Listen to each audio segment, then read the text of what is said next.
सत्या एक बहुत ही सीधी साधी लड़की है। वह एक कस्टमर को कॉल लगा रही होती है ये कहने के लिए कि उनका ब्लाउज सिल चुका है। तभी उससे एक नंबर गलत हो जाता है और ऑटो ड्राइवर मुरली का कॉल लग जाता है। सत्या उससे कहती है आपका ब्लाउज तैयार हो चुका है, लेकिन मुरली कहता है आप क्या बोल रही हैं? तभी सत्या को एहसास होता है ओह ये तो रॉन्ग नंबर है। वह कॉल कट कर देती है। कुछ समय बाद मुरली कॉल करता है और कहता है मुझे आपसे बात करनी है, और इस बार वह सत्या को अपनी प्यारी बातों से फंसा लेता है। धीरे धीरे उनकी बातें बढ़ने लगती हैं और सत्या अब मुरली से प्यार करने लगी थी। कुछ दिनों बाद सत्या बिना घर पर बताए मुरली से शादी करने के लिए शहर चली जाती है, लेकिन यहाँ पर कुछ लोग सत्या को फॉलो कर रहे होते हैं। सत्या खुद को टॉयलेट में बंद कर लेती है और मुरली को कॉल लगाती है, लेकिन मुरली कॉल नहीं उठाता। कुछ देर बाद सत्या वहाँ से बाहर निकलती है और उसके पीछे कोई हाथ रहता है। सत्या उसे मुरली समझती है, लेकिन ये मुरली था ही नहीं, क्योंकि मुरली का मोबाइल स्टेशन पर झगड़े में गिर गया था। अब सत्या उससे कहती है तुम मेरा फोन क्यों नहीं उठा रहे थे?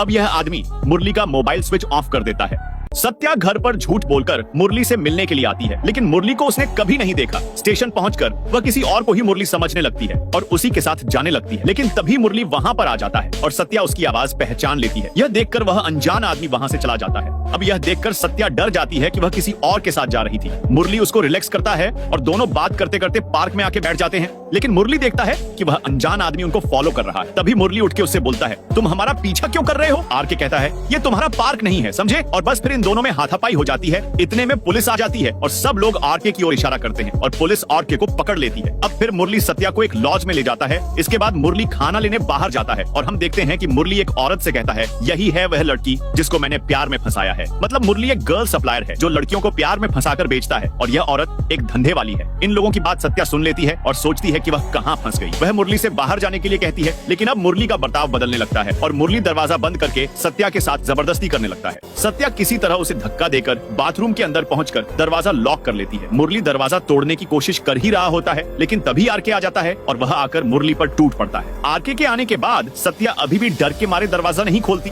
आरके दरवाजा तोड़ देता है और सत्या को समझाता है कि वह उसे बचाने आया है। अब सत्या हिम्मत करके बाहर आती है। तब आरके सत्या को बताता है कि जब उसे मुरली का फोन मिला उस पर एक औरत का कॉल आया। वह कह रही थी उस लड़की को जल्दी एक्सपोर्ट करो। तभी आरके समझ गया और वह सत्या को बचाने चला आया। आरके सत्या को बस स्टॉप पर छोड़ देता है और अब फाइनली सत्या अपने गाँव लौट आती है।